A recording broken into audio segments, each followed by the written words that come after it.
Hi there and welcome to another exciting video. This video is exclusively for professionals and practitioners of e-learning. In this video, I will talk about the 5 things that I always have in the storyboards that I create for e-learning purposes. If you are an experienced e-learning professional, chances are that you would already be including those elements. If you are new to this field, the video will help you put the right foot forward. With that introduction, let's delve. Must-have number 1. Screen information. One of the fundamental things to include in your storyboard is the screen information, such as the screen ID, field ID, or other information that helps you structure your content. This you should prepare for each slide. I'm speaking from experience. There were numerous occasions when the developers would send us unfinished slides and yet felt proud of their documentation. Of course, we didn't expect them to be experts at documenting, but in the absence of the screen information, we would find it as difficult as coding itself, if not any lesser.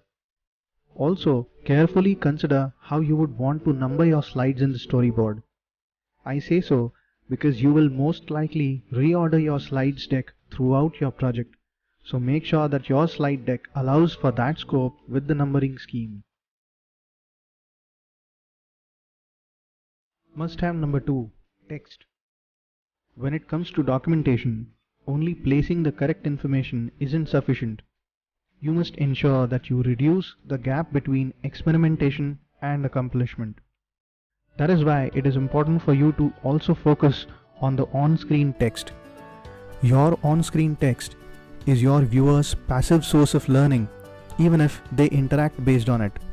Without their knowledge, they will most likely follow the on-screen text blindly. Be clear about how to format and place the text on the screen. Throughout your storyboard, apply checks for spelling, grammar, and language so that you get the intended message across in the way you want it to be understood, both for developers as well as for users.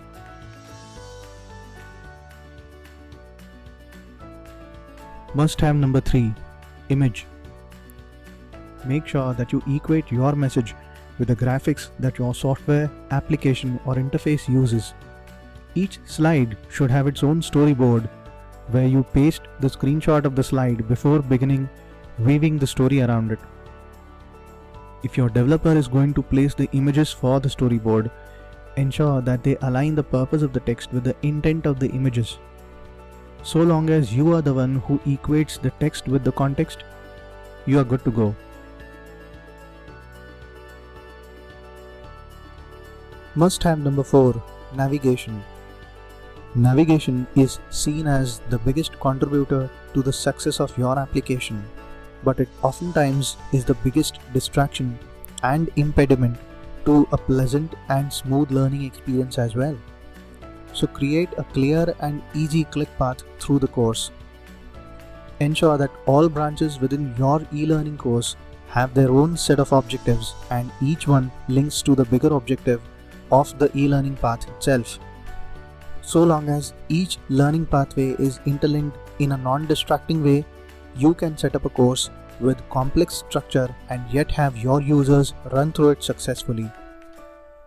For developers, include clear instructions on how navigation will work on each screen. Such metadata is of real value. Also, walk through your own walkthroughs before sharing that information with your developers.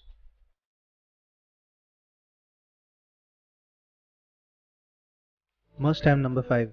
Narration.